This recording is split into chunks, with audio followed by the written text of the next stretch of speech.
Hi hello friends, എല്ലാവർക്കും നമ്മുടെ മഴതോറും മുൻപേ പരമ്പരയുടെ ഇനി വരാനുള്ള എപ്പിസോഡുകളുടെ കുറച്ച് വിശേഷങ്ങളൊക്കെ ഒന്ന് കേട്ട് നോക്കിയാലോ. ഒരു അപ്കമിങ് റിവ്യൂ പോലെയാണ് കേട്ടോ. അപ്പൊ നമ്മുടെ വീഡിയോസ് ഒക്കെ കേട്ട് ഇഷ്ടപ്പെടുകയാണെങ്കിൽ ഒന്ന് ലൈക്ക് ചെയ്യാനും ഹൈപ്പ് ചെയ്യാനും മറന്നു പോലെ. ഒപ്പം നമ്മുടെ ചാനൽ ആദ്യമായിട്ടാണ് കാണുന്നതെങ്കിൽ ഒന്ന് സബ്സ്ക്രൈബും കൂടെ ചെയ്ത് സപ്പോർട്ട് ചെയ്യണമെങ്കിൽ അടിപൊളിയായിരിക്കും. അപ്പൊ നമുക്ക് വീഡിയോയിലോട്ട് പോകാം. അങ്ങനെ നമ്മുടെ അലീനയും കൊണ്ട് നമ്മുടെ സ്റ്റാൻലിയും അവതക്കുട്ടിച്ചായനും ഒരുവിധം തോട്ടവും എല്ലാം കവർ ചെയ്യുന്നുണ്ട്. ആ കമ്പനി പോകുന്നുണ്ട്, ഓഫീസിൽ പോകുന്നുണ്ട്, എല്ലാ കാര്യങ്ങളും അലീന കണ്ട് മനസ്സിലാക്കിയാണ്. പക്ഷെ ആ ഒരു യാത്രയുടെ തുടക്കം മുതലും ആ ഓരോ കാര്യങ്ങള് സ്റ്റാൻലി നമ്മുടെ അലീനയോട് പറയുമ്പോൾ നമ്മുടെ സ്റ്റാൻലിക്ക് അലീനെ അങ്ങോട്ട് മനസ്സിലാക്കാനായിട്ട് പറ്റുന്നില്ല. കാരണം സ്റ്റാൻലിക്ക് സ്റ്റാൻലിയുടേതായിട്ടുള്ള ഒരു റൂൾസ് ഉണ്ടല്ലോ, പക്ഷെ അത് അലീനയ്ക്ക് പാലിക്കാൻ പറ്റുന്നില്ല. അപ്പം സ്റ്റാൻലി ചിന്തിക്കുന്നുണ്ട്, സ്റ്റാൻലിയുടെ മനസ്സിനെ അത് വല്ലാണ്ട് ഇങ്ങനെ ഒരു ഇറിറ്റേറ്റ് ചെയ്യുന്ന പോലെയുള്ള ഒരു ഫീലിങ്സ് ആണ്. അപ്പം ഓരോ പ്രാവശ്യം ഓരോന്ന് ചെല്ലുമ്പോൾ ഇങ്ങനെയാണ് അങ്ങനെയാണ്, അത് ഞാൻ പണിക്കാരെ വെച്ച് അത് ചെയ്തു, ഇത്രയും ഉണ്ടാക്കി. അപ്പൊ അതിനൊക്കെ തിരിച്ച് മറുപടി പറയും പോലെ ഒരു തിരിച്ചടി പോലെയാണ് നമ്മുടെ അലീന സ്റ്റാൻലിയോട് സംസാരിക്കുന്നത്. അതൊക്കെ പപ്പ വാങ്ങിയെങ്കിലും പണിക്കാരാണല്ലോ അത് പണിതത് എന്നുള്ള രീതിയിലൊക്കെ ഓരോന്ന് പറയുന്നുണ്ട്. പിന്നെ പപ്പയ്ക്ക് കിട്ടുന്ന പണങ്ങളൊക്കെ ഒരു അനാഥാലയത്തിന് കൊടുക്കാൻ പോലും പപ്പ കൂട്ടാക്കുന്നില്ല. രാഷ്ട്രീയക്കാർക്കോ അല്ലെങ്കിൽ പള്ളിക്കാർക്കോ മാത്രം മതിയോ? അപ്പൊ പറയും അതൊക്കെ ആന്റപ്പന്റെ ജോലിയാണ്, അതിനോടൊന്നും എനിക്ക് വലിയ താല്പര്യമില്ല. അപ്പം അലീന പറഞ്ഞ ഒരു വാക്കുണ്ട്, അതായത് പപ്പ പറഞ്ഞല്ലോ എനിക്ക് താല്പര്യമില്ലാന്ന് ഈ അനാഥാലയങ്ങൾക്ക് കൊടുക്കണത്. പപ്പയുടെ ഈ മകള് ആ അനാഥാലയത്തിലാണ് 10-22 വർഷം വളർന്നത്. ആ അനാഥാലയത്തിൽ വളർന്ന അലീനയാണ് പപ്പയുടെ മുന്നിൽ നിൽക്കുന്നത്. അത് സ്റ്റാൻലിക്ക് ഭയങ്കര ഒരു ഇത് തന്നെയായിരുന്നു കേട്ടോ. കാരണം അങ്ങനെ പല കാര്യങ്ങളും സ്റ്റാൻലി എന്തൊക്കെ പറഞ്ഞാലും അലീന അതിന് തിരിച്ചടിയായിട്ടാണ് കൊടുക്കുന്നത്. അപ്പൊ ഇതൊക്കെ നമ്മുടെ ഔതക്കുട്ടിച്ചായൻ ഇങ്ങനെ വീക്ഷിക്കുന്നുണ്ട്. സ്റ്റാൻലിയുടെ റോള് പണ്ട് തൊട്ട് ഔതക്കുട്ടിച്ചായൻ കാണുന്നതാണ്. പക്ഷെ നമ്മുടെ അലീന എന്ന് പറയണത് പണ്ട് ഔതക്കുട്ടിച്ചായന് തന്റെ ഭാര്യയായ ചിന്നമ്മ എങ്ങനെയാണോ ഒരു റൂൾസ് പോലെ കൊണ്ടുപോയിക്കൊണ്ടിരുന്നത്, അതേ റൂൾസ് തന്നെയാണ് ഈ അലീനയ്ക്കും. ഒരു കാര്യം എന്തായാലും അവതക്കുട്ടിച്ചായന് ഉറപ്പായിട്ടുണ്ട്, അലീന എന്തായാലും സ്റ്റാൻലിയുടെ ജീവിതത്തിൽ ഒരുപാട് മാറ്റങ്ങൾ വരുത്തും എന്നുള്ളത്. കാരണം എന്തെന്ന് വെച്ചാൽ തന്റെ ചിന്നമ്മ എങ്ങനെയാണോ അതേ ചിട്ടകൾ തന്നെയാണ് അവക്കും. അവളുടെ പപ്പയുടെ കാര്യത്തിൽ കുറെ മാറ്റങ്ങൾ വരുത്താനുണ്ട്. ഈ പട്ടാള ചിട്ട അത് അവള് മാറ്റി എടുക്കുകയും ചെയ്യും എന്നുള്ളത് അവതക്കുട്ടിച്ചായന് മനസ്സിലാവേണ്. അങ്ങനെ ഔട്ടിംഗ് ഒക്കെ കഴിഞ്ഞു, ഫുഡൊക്കെ കഴിച്ച് അവര് നല്ല ഹാപ്പി ആയിട്ട് തിരിച്ചു വരേണ്. അപ്പൊ ഈ വരുന്നതിന്റെ ഇടയിലും സ്റ്റാൻലിയുടെ മുഖം അത്ര തെളിച്ചയില്ല വീടെത്താറായപ്പോഴേക്ക്. അപ്പൊ അലീനയ്ക്ക് അത് മനസ്സിലായി. കാരണം താൻ സംസാരിക്കുന്ന രീതികളൊക്കെ ഒരു പക്ഷേ പപ്പാക്ക് അത്ര ഒരു ഇതായി തോന്നാൻ സാധ്യതയില്ല. അപ്പൊ അതുകൊണ്ട് ഈ ഗിയർ മാറിക്കൊണ്ടിരിക്കുന്ന സമയത്ത് അലീന ഫ്രണ്ടിലാണല്ലോ ഇരിക്കുന്നത്. അപ്പൊ സ്റ്റാൻലി ഇങ്ങനെ ഗിയർ മാറ്റിക്കൊണ്ടിരിക്കുമ്പോഴത്തേക്ക് അലീന സ്റ്റാൻലിയുടെ കയ്യിൽ ഇങ്ങനെ ചേർത്ത് പിടിക്കുന്നുണ്ട് കേട്ടോ. അപ്പൊ അത് സ്റ്റാൻലിക്ക് ഒരു വല്ലാത്തൊരു ഇതായിരുന്നു. കാരണം എന്ന് വെച്ചാൽ പപ്പയുടെ ഒപ്പം ഞാനുണ്ട് എന്നുള്ള രീതിയിൽ എന്നും ഉണ്ടാകും എന്ന രീതിയിൽ അലീന ഒരു സ്നേഹം കാണിക്കേണ്ടതാണ് കേട്ടോ. അത് സ്റ്റാൻലിക്ക് ഒരു ഇത്തിരി ആശ്വാസമായെങ്കിലും ഔതക്കുട്ടിച്ചാൻ മാത്രമുള്ള സമയത്ത് സ്റ്റാൻലി ചോദിക്കുന്നുണ്ട്, അല്ല പപ്പ ഇവളെന്ത് ഇങ്ങനെ, എനിക്കൊട്ടും ഉൾക്കൊള്ളാൻ പറ്റുന്നില്ല അലീനെ, എനിക്ക് എന്തോ പോലെ ഒരു ബുദ്ധിമുട്ട് എന്നൊക്കെ പറയുന്നുണ്ട്. എടാ നിനക്കത് തോന്നേ, നിന്റെ ഈ പട്ടാള നിയമവും ചിട്ടയും ഒന്ന് മാറ്റിയാ മതി, അവള് ഡബിൾ ഓക്കെയാണ് നമ്മുടെ ഔതക്കുട്ടിച്ചാൻ പറയുന്നത്. അങ്ങനെ അവര് വീടൊക്കെ എത്തി. ഇപ്പൊ നമ്മുടെ സ്റ്റാൻലി നേരെ റൂമിലോട്ട് പോകുന്നുണ്ട്. അതുപോലെ അലീന നമ്മുടെ വലിയപ്പച്ചനും അതുപോലെ റൂമിൽ പോയി അവരൊന്ന് ഫ്രഷ് ആയി എല്ലാം ഓക്കെ ആവേണ്. അപ്പൊ ഈ സമയത്ത് നമ്മുടെ സ്റ്റാൻലി മദ്യപിക്കുക എന്ന് വെച്ചാൽ വല്ലാത്ത മാനസിക ബുദ്ധിമുട്ട് സ്റ്റാൻലിക്ക്. എന്തെന്നില്ലാത്ത ഒരു ടെൻഷനും കാര്യങ്ങളും, ഈ വീട്ടിൽ ഇത്രയും നാളില്ലാത്ത ഒരു ടെൻഷൻ എന്തോ തനിക്ക് ഫീൽ ചെയ്യണം. അങ്ങനെ ഔതക്കുട്ടിച്ചായൻ സ്റ്റാൻലിയെ നോക്കി ചെന്നപ്പോ റൂമിലിരുന്ന് മദ്യപിക്കുകയാണ്. അപ്പോഴേക്കും ഔതക്കുട്ടിച്ചായൻ പറഞ്ഞു, എടാവേ നിന്നോട് ഞാൻ പറഞ്ഞിട്ടില്ലേ ലാലിച്ച, ഈ മദ്യപാനമൊക്കെ ഒന്ന് കുറയ്ക്കണം. കാരണം ഒരു പെങ്കൊച്ച് ഈ വീട്ടിലുള്ളതാ, നിനക്കൊരു ബോധവും വെളിവും ഇല്ലാണ്ടായാൽ നീ എന്തിനാ ഇപ്പൊ ഇതിന് മാത്രം മദ്യപിക്കണേ എന്ന് ഔതക്കുട്ടിച്ചായൻ ചോദിക്കണേ. അല്ലപ്പച്ച ഒന്നുമില്ല, വല്ലാത്തൊരു വിഷമം. അപ്പൊ ഔതക്കുട്ടിച്ചായൻ അതെന്താടാവേ, ഇത്രയും നാള് നമ്മള് മോളെയും കൊണ്ടൊക്കെ ഇത്രയും നേരം പോയി കറങ്ങി വന്നിട്ട് മനസ്സിനൊക്കെ ഒരു സന്തോഷമല്ലേ, പിന്നെ നിനക്കെന്ത് പറ്റി എന്നിങ്ങനെ നമ്മുടെ ഔതക്കുട്ടിച്ചായൻ ചോദിക്കണേ. അങ്ങനെ പ്രത്യേകിച്ചൊന്നും ഇല്ല അപ്പച്ച, പക്ഷെ എന്തോ എനിക്കെന്തോ ഒരു വല്ലാത്തൊരു മാനസിക ബുദ്ധിമുട്ട് തരുന്നത് പോലെ, എന്തോ എന്റെ രീതികളും എന്റെ ചിട്ടകളും ഒക്കെ ഒന്ന് മാറി മറയുന്ന പോലെ. അപ്പൊ ഔതക്കുട്ടിച്ചായൻ അങ്ങ് അങ്ങ് ചിരിക്കുകയാണ് കേട്ടോ, ഒന്ന് അട്ടഹസിച്ച് അങ്ങ് ചിരിക്കുകയാണ്. കാരണം വേറൊന്നുമില്ല, കാരണം നിന്നെ മാറ്റിമറിക്കും എന്നുള്ള കാര്യം ഉറപ്പായ കാര്യമാണെന്ന് പറഞ്ഞു. അത് കേട്ടപ്പോഴത്തേക്ക് മനസ്സിൽ ചിന്തിച്ചേണ്ട, നിന്നെ മാറ്റിമറിക്കും എന്നുള്ള കാര്യം. എന്നിട്ട് സ്റ്റാൻലി പറഞ്ഞു, അവള് വന്നത് മുതൽ ഇത്രയും നാൾ കൊണ്ട് ഞാൻ ഓരോ കാര്യങ്ങള് അവളുടെ അടുത്ത് പറഞ്ഞ് മനസ്സിലാക്കുമ്പോ അവളത് വേറെ രീതിയിൽ വളച്ചൊടിക്കാനാണ് ശ്രമിക്കുന്നത്. അതെന്താ അപ്പച്ച അങ്ങനെ? ഹെടാ, നിന്നെക്കാട്ടിലും ബുദ്ധിയും വിവരവും ഉള്ള ഒരു പെൺകുട്ടിയാ അവള്. അത് നിനക്ക് മനസ്സിലായിട്ടില്ല, പക്ഷെ ഈ ഔദ കുട്ടിച്ചായന് മനസ്സിലായിട്ടുണ്ട്. കാരണം എന്തെന്നറിയാവോ, അവള് ഒരു അനാഥാലയത്തിലാണ് വളർന്നു എന്ന് നീ പറഞ്ഞല്ലോ. ആ അനാഥാലയത്തില് അവളെ വളർത്തിയത് ഒരു ബ്രിജിതാമ്മ എന്ന് പറയുന്ന ഒരു സ്ത്രീയാന്ന് പറഞ്ഞു. അവൾക്ക് കൊടുക്കുന്ന സ്നേഹവും ലാളനയും പരിചരണവും എല്ലാം അറിഞ്ഞു കൊടുത്തു തന്നെയാണ് അവളെ വളർത്തിയിരിക്കുന്നത്. ഈ സമൂഹത്തിൽ എങ്ങനെ ജീവിക്കണം, എങ്ങനെ മറ്റുള്ളവരുടെ അടുത്ത് ബിഹേവ് ചെയ്യണം, അങ്ങനെ വേണ്ടുന്ന എല്ലാ കരുതലുകളും എല്ലാ ചിന്താശക്തിയും ഉള്ളൊരു പെൺകുട്ടി തന്നെയാണ് അലീന. നിനക്ക് നിന്റെ അമ്മച്ചിയെ എത്ര ഓർമ്മയുണ്ടോ എനിക്കെന്നറിയില്ല, പക്ഷെ നിന്റെ അമ്മച്ചിയുടെ അതേ സ്വഭാവ രീതിയാണ്. അവള് എന്നെ അതായത് വരച്ച വരയിൽ നിർത്താൻ നിന്റെ അമ്മച്ചി ചിന്നമ്മയ്ക്ക് കഴിയുമായിരുന്നു. ആ ചിട്ടയും ആ ഒരു രീതിയും എല്ലാം നമ്മുടെ അലീന മോക്ക് കിട്ടിയിട്ടുണ്ട്. നീ അതിനെ തെറ്റായ രീതിയിൽ വളച്ചൊടുക്കല്ലേ ലാലിച്ച എന്ന് പറയുന്നത്. പക്ഷെ എന്തൊക്കെ അപ്പച്ചൻ പറഞ്ഞിരുന്നാലും എന്നെ അവള് വല്ലാണ്ട് അലട്ടിക്കൊണ്ടിരിക്കുകയാണ്. അപ്പൊ ഈ സമയത്ത് നമ്മുടെ അലീന നമ്മുടെ സ്റ്റാൻലിയുടെ അല്ലെങ്കിൽ അവധക്കുട്ടിച്ചേനെ തിരക്കി വന്നപ്പോ അവരെ റൂമിൽ ഇങ്ങനെ സംസാരിച്ചുകൊണ്ട് നിൽക്കുകയാണ്. അപ്പൊ അലീന ഇതെല്ലാം കേൾക്കുന്നുണ്ട്.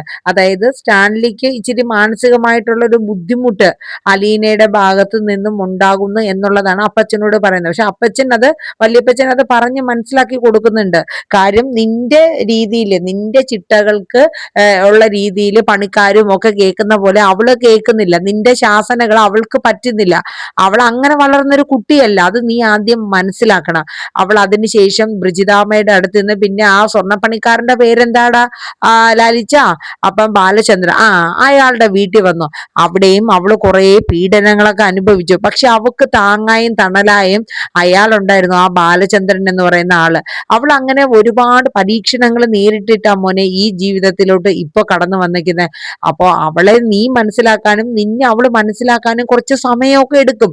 അത് കുറച്ച് സാവകാശം എടുക്കും. നീ അത് വേറൊരു രീതിയിൽ ചിന്തിച്ചൊന്നും ആക്കേണ്ട കാര്യമില്ല എന്നൊക്കെ ഇങ്ങനെ പറഞ്ഞ് ഔത്തുകുട്ടിച്ചായൻ നമ്മുടെ ലാലിച്ചനെ പറഞ്ഞ് മനസ്സിലാക്കുന്നുണ്ട്.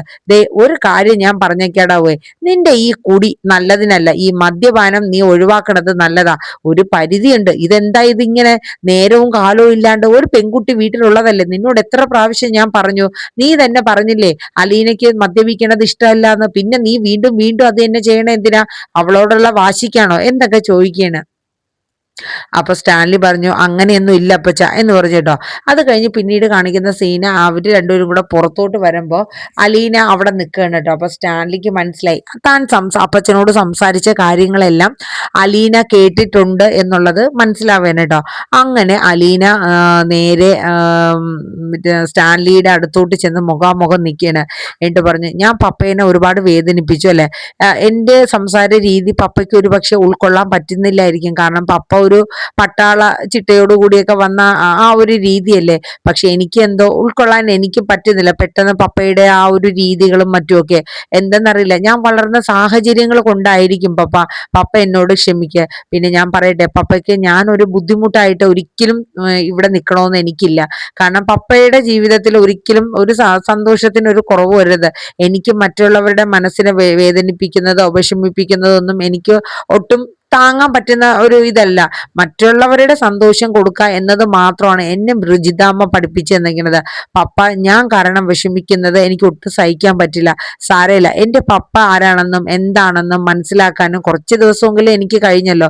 അത് എന്നെ ഒരുപാട് സന്തോഷം. പിന്നെ എന്റെ വല്യപ്പച്ചനും നിങ്ങളെ കൂടെയുള്ള കുറച്ച് നല്ല നിമിഷങ്ങളൊക്കെ എനിക്ക് കിട്ടിയല്ലോ. അങ്ങനെ അലീന പറയാൻ കേട്ടോ. ഇത് കേട്ട സ്റ്റാൻലിക്ക് പെട്ടെന്ന് ബുദ്ധിമുട്ടാവേണ്. എന്ന് വെച്ചാൽ അലീന പറയുന്നുണ്ട്, എനിക്ക് എന്നെ ഉൾക്കൊള്ളാൻ പപ്പയ്ക്ക് ബുദ്ധിമുട്ടാണെങ്കിൽ എന്നെ എവിടെയാണോ ആരാണോ കൊണ്ടാക്കിയത് ആ ആളിന്റെ അടുത്ത് എന്നെ വിട്ടാ മതി പപ്പ, എനിക്കൊരു ബുദ്ധിമുട്ടും വിഷമവും ഇല്ല, പപ്പ വിഷമിക്കരുത്, അത് മാത്രമേ എനിക്കുള്ളൂ എന്ന് ഇങ്ങനെ പറഞ്ഞിട്ട് അലീന അങ്ങ് പോവണം കേട്ടോ. സ്റ്റാൻലിക്ക് മുഖത്തടിയേറ്റതുപോലെ ആയിപ്പോയി എന്തോ. കാരണം വെച്ചാൽ അവള് കേൾക്കുകയും ചെയ്തു. കാരണം ഇത്രയും നാളും സങ്കടങ്ങൾ മാത്രം അനുഭവിച്ച കുട്ടിയാ എന്റെ മോള്. അവക്ക് ഞാൻ കാരണം വീണ്ടും വിഷമമൊക്കെ ആയി എന്നുള്ള രീതിയിൽ. പക്ഷെ എങ്കിലും അലീനയുടെ സംസാര രീതികൾ, കാരണം സ്റ്റാൻലി ഒരു ക്യാരക്ടർ വേറെയാണ്, അലീനയുടെ ക്യാരക്ടർ വേറെയാണ്. അപ്പൊ പെട്ടെന്ന് രണ്ടുപേർക്കും അങ്ങോട്ടും ഇങ്ങോട്ടും ഉൾക്കൊള്ളാൻ ഒരു പക്ഷെ ഒരു ബുദ്ധിമുട്ട് തന്നെ ആയിരിക്കും. അതുകൊണ്ട് ആകെ ഒരു ഇതായിരുന്നു. അങ്ങനെ നമ്മുടെ അലീന നേരെ റൂമിലോട്ട് പോവേണം. അങ്ങനെ റൂമിൽ പോയി കുറച്ചു നേരം ഇങ്ങനെ പല കാര്യങ്ങളൊക്കെ ഓർത്ത് നിൽക്കുകയാണ്. തന്റെ കൃഷ്ണമോളെയും ബബിതയും രോഹിത്തിനെയും അതുപോലെ ബാലചന്ദ്രനെയും ഒക്കെ ഓർത്ത് നിൽക്കുകയാണ്. താൻ അവിടെ ഉണ്ടായിരുന്ന നാളുകൾ തനിക്ക് എല്ലാ സ്വാതന്ത്ര്യം ഉണ്ടായിരുന്നു. വീട്ടിലെ പണികളും കാര്യങ്ങളും സമയം പോണത് പോലും അറിയില്ലായിരുന്നു. പിന്നെ മനുവിനെ ഓർക്കണ്. പക്ഷെ ആ മനുവിനെ ഓർത്ത് കുറച്ച് കഴിഞ്ഞപ്പോഴേക്കും മനുശങ്കർ അലീനയുടെ ഫോണിലോട്ട് വിളിക്കുകയാണ്. അലീനയ്ക്ക് എന്തെന്നില്ലാത്തൊരു സന്തോഷവും സങ്കടവും ഒക്കെ തോന്നുന്നു കേട്ടോ. അങ്ങനെ ഫോൺ എടുക്കുകയാണ്.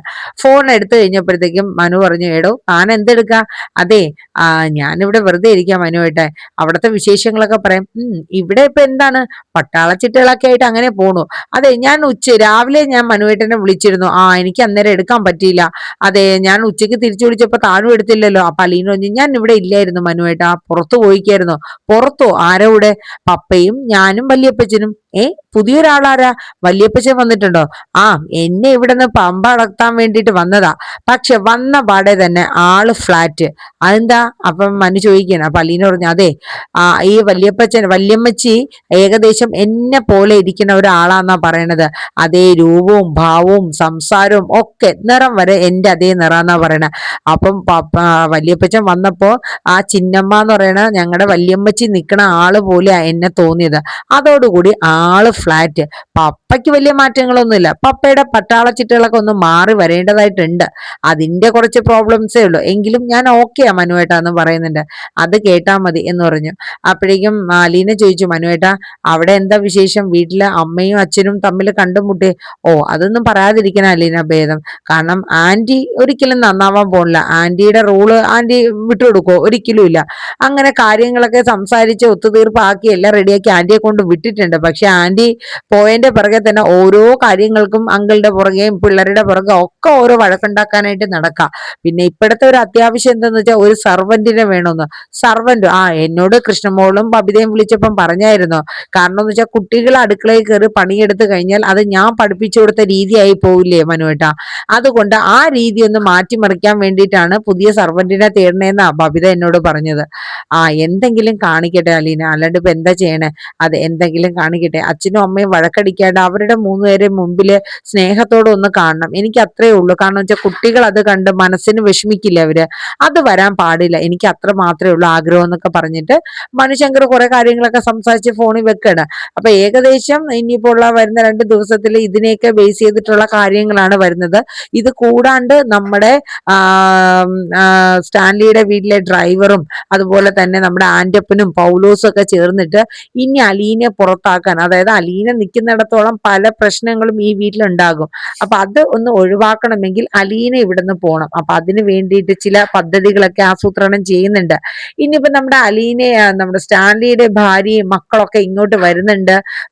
അപ്പോ ചോദ്യം ചെയ്യാനും ഇതാരാണ് എന്താണ് എന്നൊക്കെ ചോദ്യം ചെയ്യാൻ ഇപ്പൊ പരക്കെ ഒരു സംസാരം ആയിട്ടുണ്ട്. കമ്പനിയിലെ സ്റ്റാഫുകളുടെ ഇടയിലും അതുപോലെ വീട്ടിലെ പണിക്കാരുടെ ഇടയിലും ഒക്കെ അലീന, അതായത് സ്റ്റാൻലിയുടെ മകളാണ് എന്നുള്ള ഒരു സംസാരം ഓൾറെഡി വന്നിട്ടുണ്ട്. അപ്പൊ അതിനെയൊക്കെ ബേസ് ചെയ്തിട്ടുള്ള കഥകളാണ് ഇനി വരുന്ന നമ്മുടെ മടതോരും മുംബൈയിൽ വരുന്നത്. അപ്പൊ എല്ലാവരും നമ്മുടെ വീഡിയോസ് ഒക്കെ ഒന്ന് കേൾക്കുക, ഒന്ന് സ്കിപ്പ് ചെയ്യാണ്ട് കേൾക്കുക, ലൈക്ക് ചെയ്യുക, അതുപോലെ നിങ്ങളുടെ അഭിപ്രായങ്ങൾ രേഖപ്പെടുത്തുക, ഹൈപ്പ് ചെയ്യാൻ മറക്കരുത്. പിന്നെ നമ്മുടെ ചാനൽ ആദ്യമായിട്ടാണ് കാണുന്നതെങ്കിൽ ഒന്ന് സബ്സ്ക്രൈബ് ചെയ്ത് സപ്പോർട്ടും കൂടെ ചെയ്യുക. അപ്പം കൃത്യം 6 മണിക്ക് നമ്മുടെ സാന്ത്വനം 2ന്റെ പ്രൊമോ നാളത്തെ ഞാൻ അപ്ലോഡ് ചെയ്തിട്ടുണ്ട്. എല്ലാവരും ഒന്ന് കേൾക്കാട്ടോ, കേട്ട് സപ്പോർട്ട് ചെയ്യണേ. അപ്പൊ എല്ലാവർക്കും നല്ലൊരു ശുഭരാത്രി പറഞ്ഞുകൊണ്ട് നിർത്തുന്നു. Thank you, bye bye, take care.